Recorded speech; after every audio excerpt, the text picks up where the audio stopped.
Welcome to the Getter Raid PTR guide to the heroic Iron Reaver encounter in Hellfire Citadel.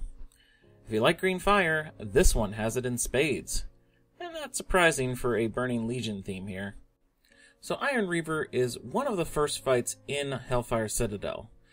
It has easily avoidable mechanics, a really big room, and two phases, a ground and an air phase. Let's take a look at the main mechanics of the ground phase. We have Immolation. This is basically fire everywhere.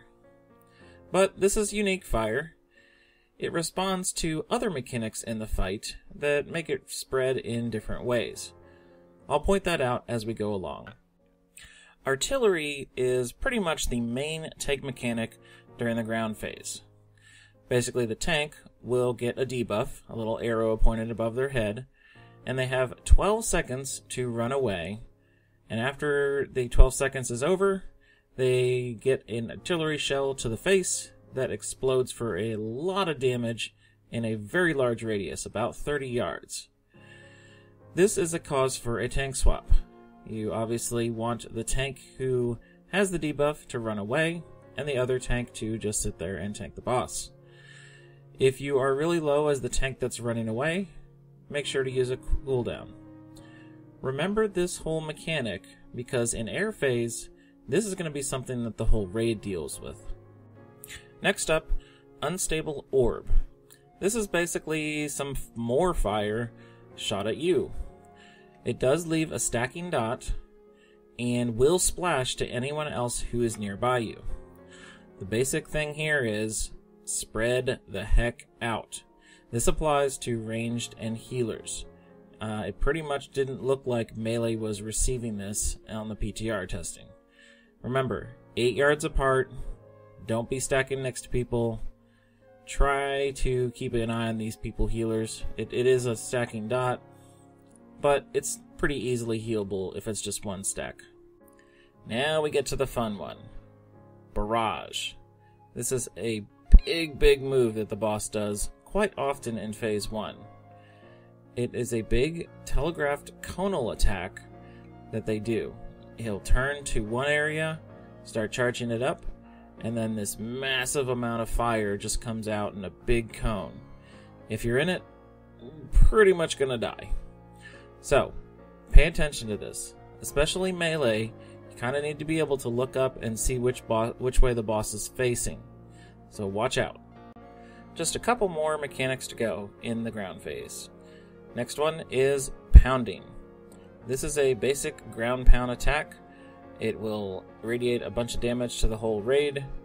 Nothing much you can do about it. This is time for healer cooldowns, or if you are really far away from a healer, use a personal. And lastly, in the ground phase, we have Blitz. This is a basic sort of wind up and charge attack. If you get hit by Blitz, if you get hit by the boss doing Blitz, you'll get dragged along with the boss and take a bunch more damage.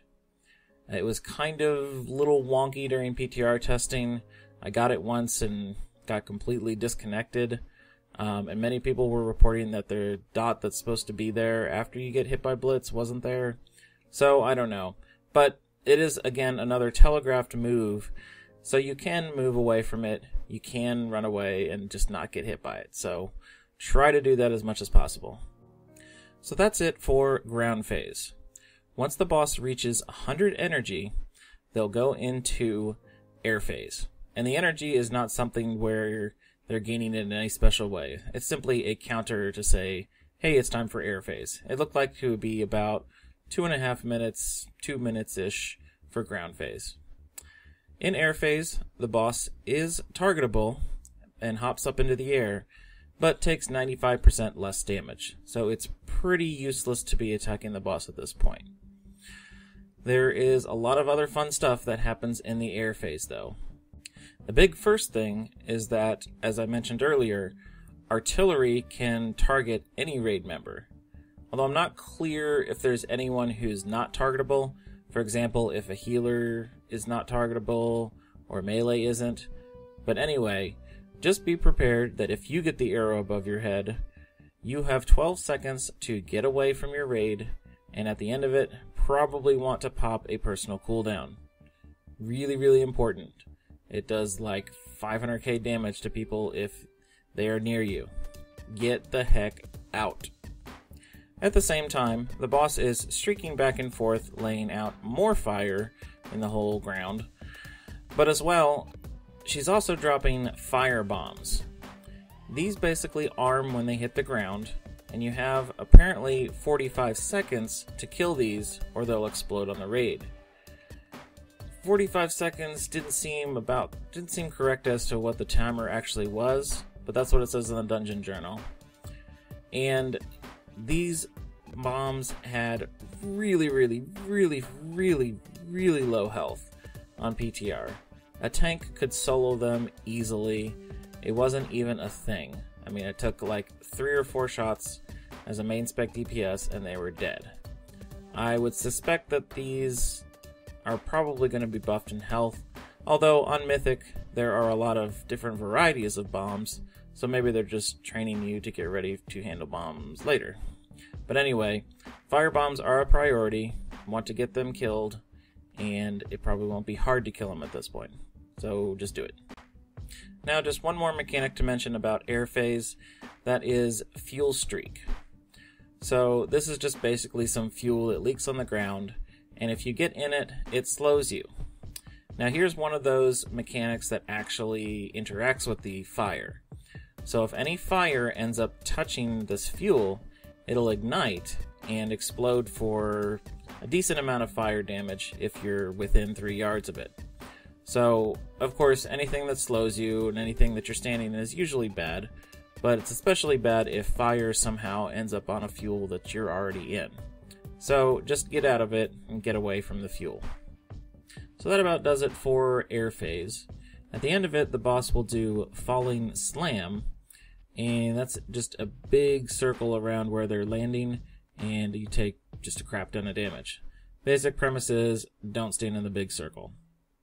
So, ground and air phase will cycle back and forth. There didn't seem to be we'll talk about tuning here in a second, but what seems to be happening is that as you get more and more air phases, there will be more artillery targets during that air phase, so pretty much your raid will have to be running away from each other, and you may have, 6 targets or something eventually. Not really sure. I only ever got through 1 air and ground phase, but we'll see. So overall, strategy is pretty much stay spread at all times during phase 1. Definitely try to keep heals in range of people. You may want to have like an X side and a square side and just have a couple healers on to cover certain areas. You can't really stack, otherwise the dot from Unstable Orb is going to just slaughter your raid. But just make sure that you don't have, only one healer handling 10 people, 10 ranged over on that side. Certainly melee, you really need to be worrying about the facing of the boss for barrage and blitz.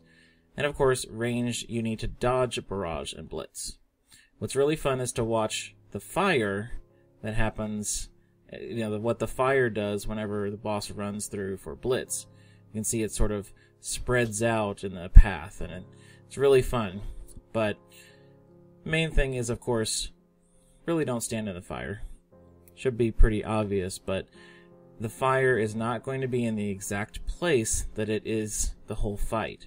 So be careful and be ready to respond to all the mechanics, even if you're sort of away from fire at that time. Lastly, of course, make sure when the boss is doing pounding, that's probably going to require some CDs, and it's really kind of difficult for healers because you're all spread out. Although some healer classes will probably excel at this. But anyway, use some healer cooldowns for pounding. So in air phase, it gets a little more chaotic, but you probably should stay pretty well spread out. Again, probably assign one half of the room to a certain set of healers and one half to the other. Make sure people are in range of healers. And everyone else should be dealing with killing the bombs and all of that fun stuff. If you get artillery, certainly your job suddenly becomes run the heck out of the raid and pop a personal cooldown.